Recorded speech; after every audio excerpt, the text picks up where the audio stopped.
بابا عزوز aka Maxis.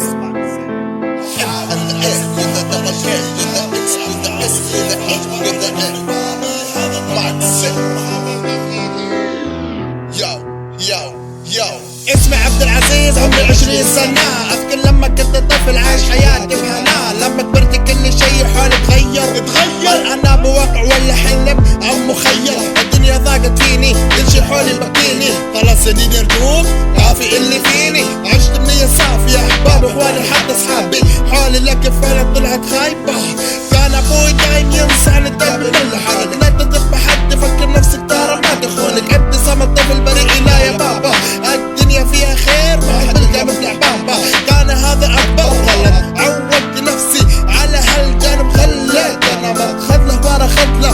لما فضرت قلبي وعكرت لي حياتي أجمل رسمة، أحاول أرسم لهم أنا شيء إيجابي، أقنع وصية فأجبروني أقفل بابي. هذا طبع البشر وخابت الظنون، والله خابت وذبلت الجفون. أحاول أرسم لهم أنا شيء إيجابي، أقنع وصية فأجبروني أقفل بابي. هذا طبع البشر وخابت الظنون، والله خابت وذبلت الجفون. أطالع بأصابع يدي أشوفها تختلف، أغمض عيوني لحظة تشوف بعض ما تختلف.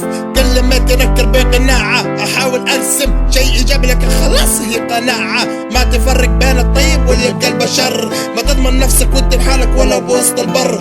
تبقى طول العمر خايف، هل هذا هو السلام؟ متى يتعدل البشر بدون ما نفكر؟ وقت ما ننام أشوف الدنيا وسخة، حاسس إني بحلم منها بصحى. بعد ما نظر فيهم أسمى صار يشوف لك غير المرسى، بهالسهولة تبي تغير انت الرسمة. خلاص كافية دنيا ما يناسبون البشر، تضين القبر بتحت ترابك ولا تكون وسط بشر كل قلوبها شر، ولا تكون وسط بشر كل قلوبها شر.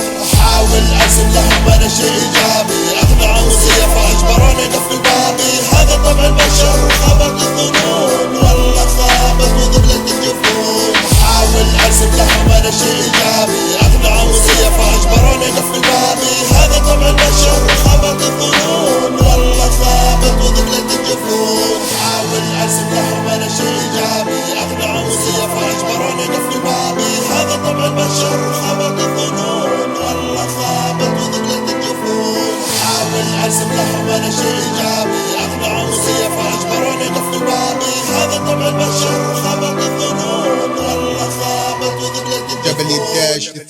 www.394.com بابا عزوز aka Maxis.